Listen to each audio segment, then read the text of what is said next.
Magandang araw.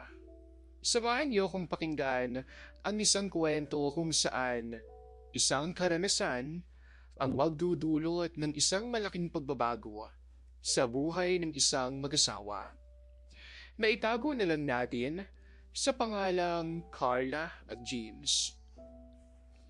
Nakatulala ng matagal si Carla sa bintana habang tumatagas ang gripo sa lababo nila sa kusina. Hindi niya maiwasan na matigilan lagi pag naiisip niya ang nangyari noong nakaraang buwan. Magkahalong pagsisisi at galak ang bumabalot sa kanya sa tuwing dumadaan sa kanyang isipan ang di inaasahan na pangyayari sa kanyang bahay. At malamang ay habang buhay niyang dadalhin sa kanyang konsensya, may pagkahalong pagkamuhi sa sarili kung bakit hindi niya napaglabanan ang matinding udyok na dumating sa kanyang buhay para magtaksil sa asawa. Nagsimula ang lahat ng to nang malaki na mag-asawang Carla at James na iparenovate ang kanilang banyo. Dahil bukod sa luma na, ay madalas na umaapaw pa ang tubig sa tuwing nagbabara ito. Noong nakalipas na linggo, ay nagkaroon na rin ng leak ang bathtub faucet. Kaya napilitan na rin ang asawa ni Carla na ipa-upgrade na nila ang bathroom para maayos na lahat ng sabay-sabay. Nakahanap siya ng isang kontraktor sa Yellow Pages at nagbigay naman po ng isang magandang kondisyon sa kanya at nangakong may aayos niya to ng 3 araw. Si Carla ay nagtatrabaho lamang sa bahay, bukod sa pagiging full-time housewife. Nakakadagdag siya sa kanilang financial sa pamamagitan ng pagbabayan sa online at nag-uumpisa na rin siyang kumuha ng contract sa pagiging medical transcriptioner. Lalo wala pa silang anak dahil na rin masyadong busy si James sa trabaho. Iyon ang minsang inilalambing ni Carla sa mister. Halos hindi na magawang ibigay nito ang pangangailangan sa kama dahil sa lagi itong stress sa opisina. Umaalis si James ng maaga para mag-opisina at umuwi siya ng mga alas 5 ng hapon na sobrang pagod na at stress. Yun lang ang naging kalbaryo ni Carla nang napangasawa niya si James. Iniintindi na lamang niya to, lalo't mabait naman ang mister niya. Nung araw na dumating ang mga gagawa ng kanilang banyo, inintay ng kanyang mister ang mga to para mapaliwanag ang gusto niyang mangyari at ang materyales na kanyang gustong gamitin. Makalipas na maareglo at magbigay ng paunang bayad, lumakad na siya para pumunta sa trabaho.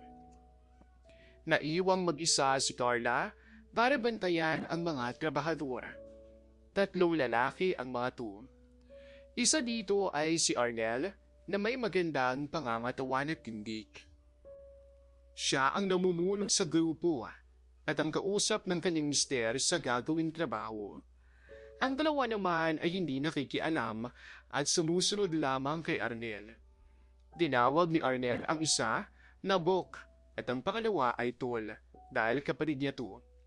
Si Bok ay may kapangitan, malaki ang tiyan, maitim at mukhang walang hilig maligo. Ang kapatid naman nito ay puro tattoo at mukhang galing sa bilangguan. Masasabing walang sapat na pinag-aralan ng mga to dahil sa kanilang asta, kilos at pananalita na palaging may kasamang mura. Palaging nakashort lamang si Carla sa bahay at panay maninipis lang ang damit dahil medyo mainit sa lugar nila. Isa pa sa kwarto lang naman siya naglalagi at nagtatrabaho sa kanyang computer. Nang mga katanghalian, bawisan na ang 3 trabahador, kaya nag-alis na ang mga to ng kanilang t-shirt. Si Carla naman ay nasa kusina para kumain ng tanghalian. Maya-maya, narinig niyang nagtatawanan ang mga trabahador sa CR. Tang ina tol, tagal ko nang hindi nakakatikim. Sino namang tangang papatol sa'yo? Ika ng isa. Tawanan si Arnel habang nagpapahinga sa may tabi. Maya-maya, lumabas ang 3 para magyosi. Total break time naman nila. Nang mapadaan sila sa kusina patungo sa labas, nakita ni Carlo ang tatlo na walang t-shirt at pawisan. Pansin niya ang batak na itsura ng mga to. Pero natuon talagang pansin niya sa tindig ni Arnel. Bruskong-brusko to at malakas ang apil. Hindi akalain ni Carla na magagawa niyang tumingin sa iba kahit pa siya ay babaeng kasal na. Ang tatlo naman ay napasulyap din kay Carla at hindi nila maalis kaagad ang kanilang mga tingin sa magandang binibini, lalo na sa magandang legs nito. Medyo nahiya si Carla nang mapansin yun, kaya agad siyang tumayo para ilagay ang kanyang plato sa lababo para iwasan ang sitwasyong ganun. Mga alas 3 na ng hapon nang makarinig si Carla ng katok mula sa pinto ng kanyang kwarto. Pagbukas niya, bumungad si Arnel kaya bahagya siyang napaatras sa pagkabigla. Sinabi ni Arnel na kailangan daw nilang patayin ang main switch dahil aayusin nila ang wiring sa palikuran. Walang nagawa si Carla kundi lumabas para pumunta sa garahe para i-switch off ang circuit breaker. Sinundan siya ni Arnel sa garahe at kasimoy nito kung gaano kabango ang magandang misis habang naglalakad sila. Kailangang alisin pa ni Carla ang ibang gamit sa garahe para maabot niya ang switch sa gilid. Akmang bubuhati ni Carla ang isang kahon na may kabigatan nang mapansin niya sa likuran niya si Arnel at ang mga braso nito para abutin ang kahon. Gusto sana ni Carla na umalis pero naipit siya sa pagitan ng kahon at ng karpintero habang nakabilanggo siya sa mga braso nito. Ako nang bubuhat yan, ma'am, sabi ni Arnel, pero halatang dumidikit to ng labis sa likuran ni Carla para sa ibang motibo na tanging siya lang ang nakakaalam. Hindi tuloy maipaliwanag ni Carla sa sarili kung bakit bigla siyang nawala sa kadiluan at hindi magawang magreklamo sa karpintero. Matapos maalis ang mga nakaharang na gamit, inabot ni Carla ang switch. Hindi alintana sa kanya kahit sa gilid ng kanyang mata ay alam niyang nakatingin si Arnel sa kanya. Maya-maya, bumalik sila sa bahay at nang makabalik na si Carla sa kwarto, napapailin lamang siya sa sarili. Unti-unti niya kasing napapansin ang pagbabago sa sarili nang makilala niyang tatlong trabahadora. Ano ba to? Nasabi na lang ni Carla sa sarili. Parang nandun pa rin kasi sa likuran niya ang matipunong katawan ng karpintero na amoy pawis pa. Hindi niya may paliwanag pero unti-unti siya nawawala sa bisyo at nawala ang kaisipang siya ay may asawa na. Napatingin siya sa salamin sa may dresser at may kapirihang napangiti sa sarili. Mula nang kasi siya ay mag-asawa, ay hindi na siya naging conscious kung may ibang lalaki pa na humahanga sa kanyang ganda. Kung siya ba ay nakakahumaling pa rin sa mga lalaking nakakapansin sa kanya bukod sa kanyang mister. Pero yung nangyari kanina sa garahe ay parang isang kuryente na nagbabangon sa kanyang natutulog na pagkatao. Nagpatuloy si Carla sa kanyang trabaho sa harap ng computer ng may ngiti at excitement. Sa ikalawang araw, naligo ng maaga si Carla bago dumating ang mga trabahador dahil hindi na niya magagamit ang banyo dahil lalagyan na nila ito ng bagong tiles. Ngayon ay nagsuot siya ng isang duster lang. Umalis na rin ang misterya at makabandang alas 7 nang dumating naman ang tatlo. Hindi siya makatingin ng diretsyo kay Arnel nang pinatuloy niya ang mga to.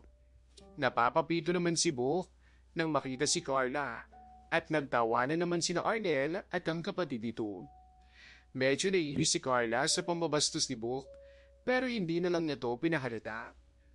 Ngayong araw ay nakaschedule na mag-vacuum si Carla ng bahay at inumpisa niyang gawin to sa may sala na hindi kalayuan sa bathroom na pinagtatrabahuhan ng tatlo. Sa kabila ng inay ng vacuum cleaner, ay naririnig pa rin niya ang tawanan at ang mga kapilihan ng tatlo sa CR.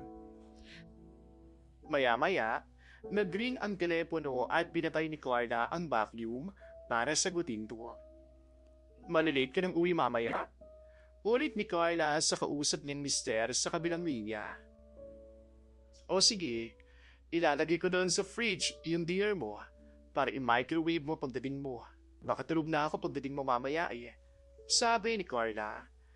Lingit sa kanya ay nakikinig din ang tatlo sa banyo sa mga sinabi niya sa telepono. Mga bandang tanghali, habang naghahanda ng kanyang tanghalian sa kusina, napansin niyang may biglang maalab na hininga na tumama sa kanyang batok. Napapikit sandali si Carla at mabilis na umandar sa isipan niya ang nangyari kahapon sa kanilang dalawa ni Arnel. Sa halip na lumayo, ay wala siyang lakas ng loob na umiwas. Para bang may kung anong demonyo na nagsasabi sa kanya na hindi naman masama kung minsan lang. Ang hindi niya pagkilos ang naging hudyat naman sa lalaki sa kanyang likuran para yakapin siya sa bewang. Ngunit laking pagkakimbal ni Carla nang lumantad sa kanya. Ang nakangiting mukha ni Roy, ang utol ni Arnel, nang mapalingon siya sa kanyang likuran.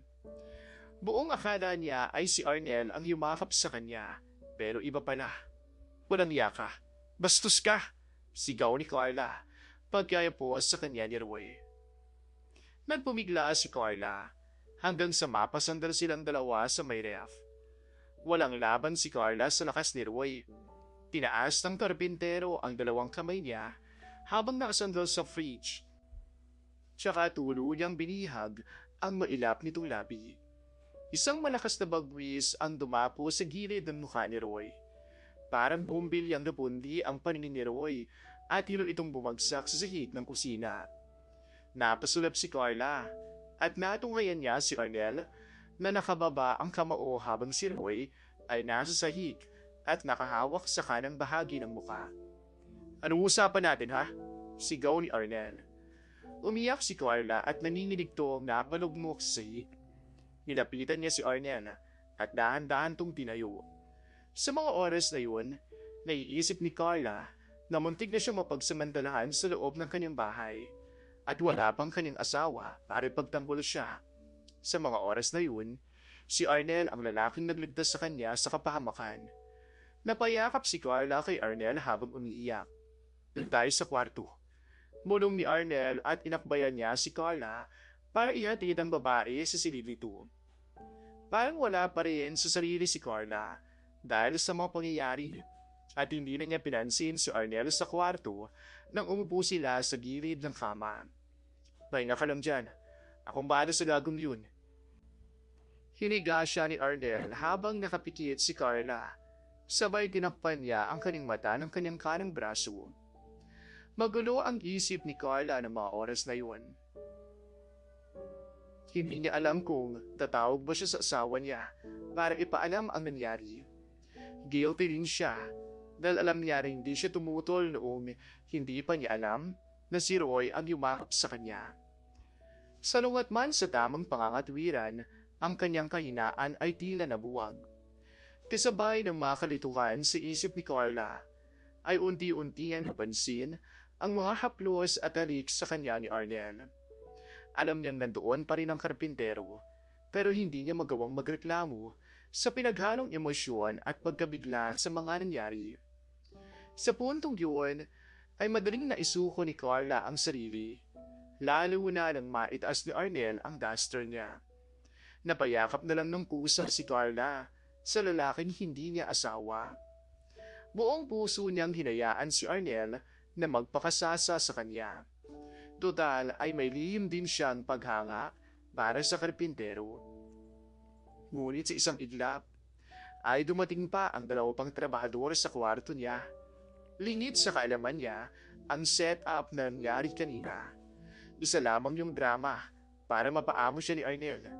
Sabay-sabay na napangisi ang tatlo, habang si Carla ay hindi makapaniwala na magkasabwat ang tatlo. Sa puntong yun ay napapikit na lang si Carla at tinanggap ang kanyang kapalaran. Pero sa kabilang pagkatao niya ay kakaibang dalak ang bumalot sa kanyang pagkatao. Ilang araw na rin hindi nadidiligan ang mga halaman sa harap ng bahay ni Carla.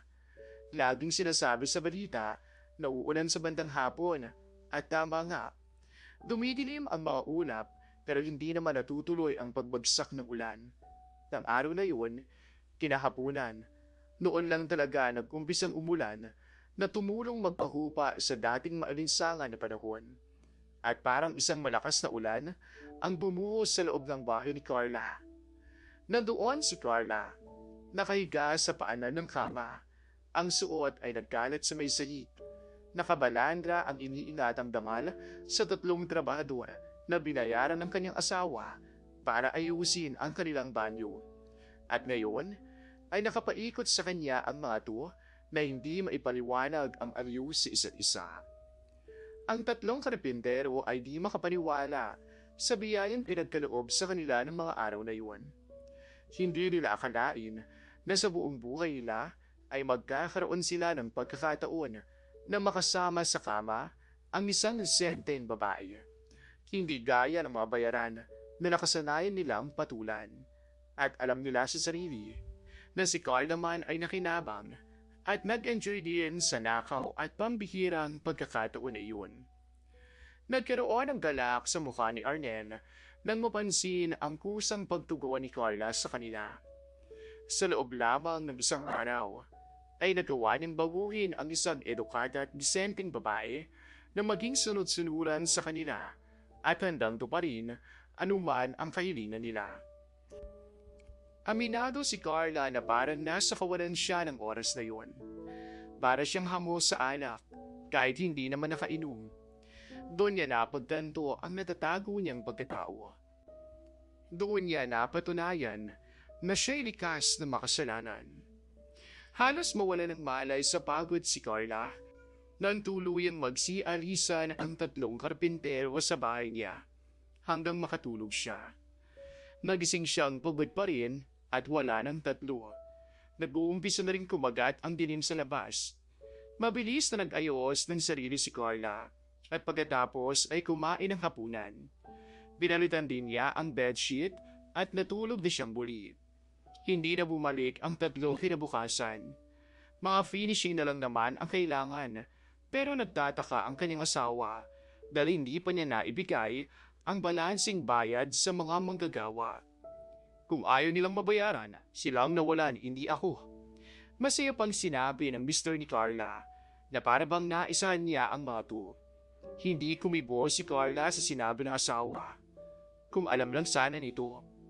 Kung alam lang sana nito kung paano pinunan ng mga to ang pangangailangan niya na minsan lang niya maibigay sa kanyang misis. Hanggang dito na lamang po at paalam.